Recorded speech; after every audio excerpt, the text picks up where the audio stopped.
Hotel समझकर उनकी बात पर ध्यान नहीं दिया। तभी रिसेप्शन पर एक आदमी आया, छोटे कद का, घनी मूंछों वाला। उसने उन्हें रूम की चाबी दे दी। वो लोग ऊपर अपने कमरे में गए, अपना सारा सामान रखा और कुछ देर आराम करने लगे। पीयूष को अचानक प्यास लगने लगी और रूम में पानी नहीं था। पीयूष पानी लेने के लिए जैसे ही रूम के बाहर निकला, उसे पायल की एक झंकार सुनाई दी। ऐसी आवाज जैसे कोई पायल पहने भाग रहा हो। पीयूष घबरा गया।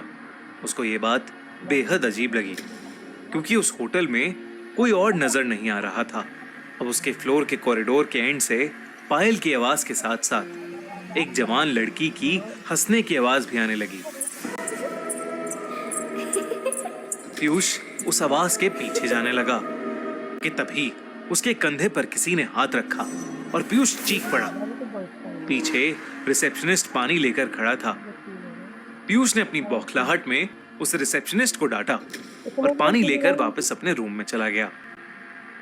देर रात विकास रूम के बाहर होटल की बालकनी में खड़ा अपनी गर्लफ्रेंड से बात कर रहा था। उस बालकनी से हाईवे का लंबा रास्ता साफ दिखाई देता था।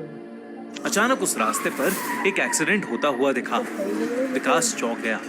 वो नीचे दौड़ लगाने के लिए जैसे ही मुड़ा तो उसके पीछे सफेद कुर्ते में एक बूढ़ा आदमी खड़ा था। उस आदमी की लंबी सी सफेद दाढ़ी थी और मुंह पर ढेर सारी झुर्रियां थीं।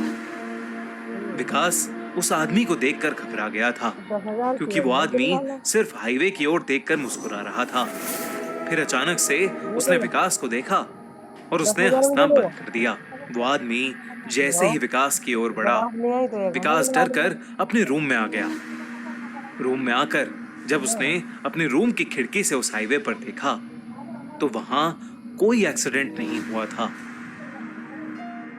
अगले दिन तीनों फैक्ट्री की साइट देखने के लिए निकले, लेकिन गाड़ी शुरू होकर थोड़ा आगे ही बढ़ी थी कि अचानक बंद पड़ गई। तो 12,000 में दोस्तों, खूनी मंडी की थ्रिलिंग स्टोरीज के साथ साथ एंजॉय करो साउथ अफ्रीका की thrilling T20 cricket league SA20, जो आप जियो सिनेमा